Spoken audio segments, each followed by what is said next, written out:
2.000 vidas, 2.000 almas perdidas. Um pequeno erro de cálculo, um pequeno desvio, mas que levou à destruição 4 grandes navios da Marinha Real Inglesa, uma das maiores tragédias marítimas na história desse país.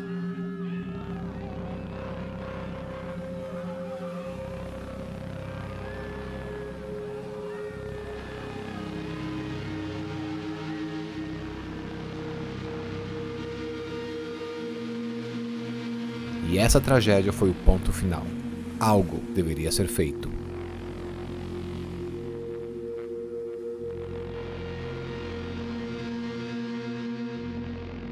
Mas o mundo continuava desconhecido. Os mares eram barreiras a serem cruzadas, sendo navegadas praticamente às cegas pelos capitães e exploradores de todo o mundo. O mistério da longitude ainda permanecia sem uma solução. Foi em 1714, quando mercadores e capitães se uniram e apresentaram uma petição ao parlamento britânico para resolver o mistério da longitude.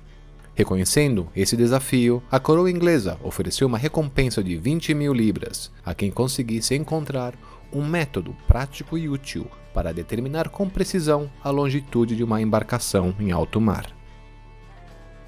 No dia 8 de julho de 1714, foi introduzida a Lei da Longitude.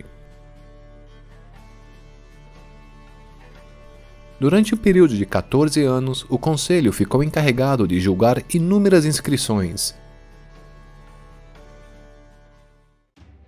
Mas foi só quando John Harrison chegou a Londres em 1735 que eles tiveram um verdadeiro candidato e uma indicação para a solução do mistério. Harrison era um carpinteiro de Yorkshire que começou a fazer relógios apenas um ano antes do anúncio do prêmio. Ele não teve nenhum treinamento formal, nenhuma capacitação acadêmica, e na verdade, sua família tinha recursos limitados e os relógios eram tão caros que não está claro se ele já tinha visto um relógio fora das fotos dos livros, antes mesmo de ele criar sua própria peça. Mas isso não o impediu de criar máquinas incríveis, totalmente de madeira, que existem e funcionam até hoje. Muitos dos seus relógios de madeira são mais precisos do que muitos relógios modernos de hoje em dia. Para calcular a longitude do mar, você precisa comparar a hora no navio com a hora em um porto, onde a longitude e a hora são conhecidas. Para isso, foram criados meridianos, as linhas longitudinais que cobrem a Terra de 0 a 180 graus. O meridiano principal é o meridiano de Greenwich, por isso chamado de Hora do Meridiano de Greenwich. Esse meridiano está localizado a 0 graus de longitude e é o que divide o planeta em 2 hemisférios, leste e oeste, e cada meridiano está separado em um intervalo de 15 graus de longitude, o que corresponde a uma nova zona horária, a um novo fuso horário, mais 60 minutos para o leste ou menos 60 minutos para o oeste. A longitude, trabalhando junto com a latitude, permite um esquema de grades que possibilitam a determinação da localização em qualquer ponto da Terra. Um não funciona sem o outro.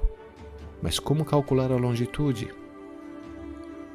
Não existia naquela época a tecnologia para garantir a medição precisa da passagem do tempo através dos relógios, e muito menos relógios que pudessem aguentar as condições das viagens marítimas. Tanto era o ceticismo dos avanços possíveis da horologia que até o próprio Isaac Newton falou: por meio de um relógio, para marcar o tempo com exatidão, mas devido ao movimento do navio, a variação de calor e frio, úmido, seco e a diferença de gravidade em diferentes latitudes, tal relógio ainda não foi feito. E duvido que um dia chegaremos a conseguir. Mas mesmo assim, John Harrison estava confiante que poderia resolver o problema da longitude. Foi então que, com a ajuda de George Graham, ele começa a trabalhar em seu primeiro cronômetro marinho. George Graham, até o dia de sua morte, foi um dos grandes apoiadores e patrocinadores de John Harrison. A admiração mútua desses dois gênios se tornou em uma amizade que possibilitou o desenvolvimento de muitas inovações horológicas. Começando com o H1, ele demonstrou inovações nunca antes vistas na horologia. Por mais que os testes realizados em alto mar tiveram sucessos, foi necessário muitos anos de trabalho e dedicação para chegar a ser reconhecido pelo Conselho da Longitude da Royal Society.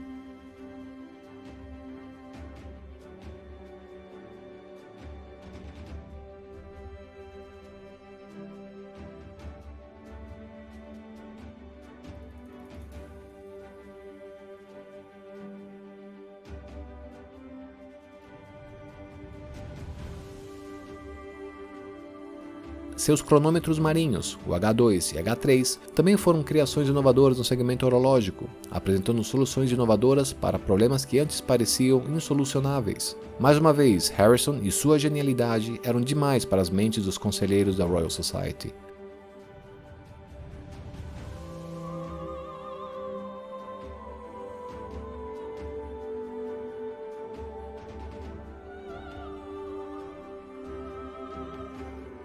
Grandes partes dos membros do Conselho da Longitude eram astrônomos, e eles esperavam, de certa maneira acreditavam, que o mistério da longitude seria resolvido através de cálculos e uma maior e melhor compreensão do universo e das estrelas, que através da observação dos astros, sua relação com a Terra, existia um cálculo ainda a ser descoberto.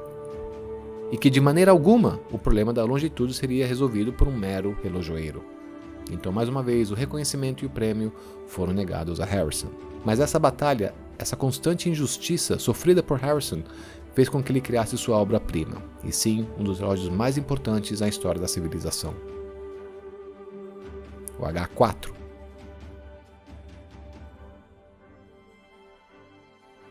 E para um contexto, seria como se alguém, há 30 anos atrás, pegasse uma simples calculadora e criasse um iPhone a partir dela. Tamanho foi o salto tecnológico realizado por Harrison. Foi então que, depois de uma vida de rejeição, injustiças e discriminação sofridos pelo Conselho da Longitude e da Royal Society, que nem mesmo eles puderam negar as conquistas e façanhas realizadas pelo H4. Depois que de um teste em alto mar de 81 dias, o H4 havia sofrido uma variação de apenas 5 segundos.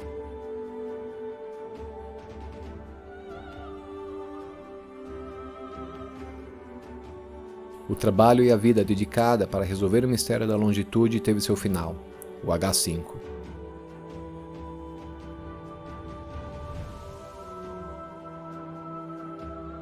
Criado usando as mesmas especificações e complicações que o H4, porém com algumas melhorias em questões de resistência aos fatores externos, John Harrison teve o reconhecimento que sempre procurou e mereceu. E hoje, graças a esses relógios, novas tecnologias foram desenvolvidas. Cada vez que usamos o GPS, o Waze, ou procuramos algum local no Google Maps, ou qualquer outro aplicativo, quando rastreamos nossas encomendas, quando procuramos o trajeto dos nossos voos, quando saímos de ônibus ao trabalho e vemos quanto tempo ele ainda vai demorar para passar no nosso ponto. Tudo isso é apenas possível por causa da resiliência e do trabalho de uma vida inteira que John Harrison dedicou em resolver o mistério da longitude. John Harrison se foi no dia 24 de março de 1776. Foi uma vida dedicada à horologia. Uma vida desvelando não apenas o significado do tempo, mas sim a importância de cada segundo que se passa. John Harrison mudou o mundo. Mas por mais que ele tenha dedicado sua vida ao estudo da medição do tempo, até para John Harrison, seu tempo chegou ao fim.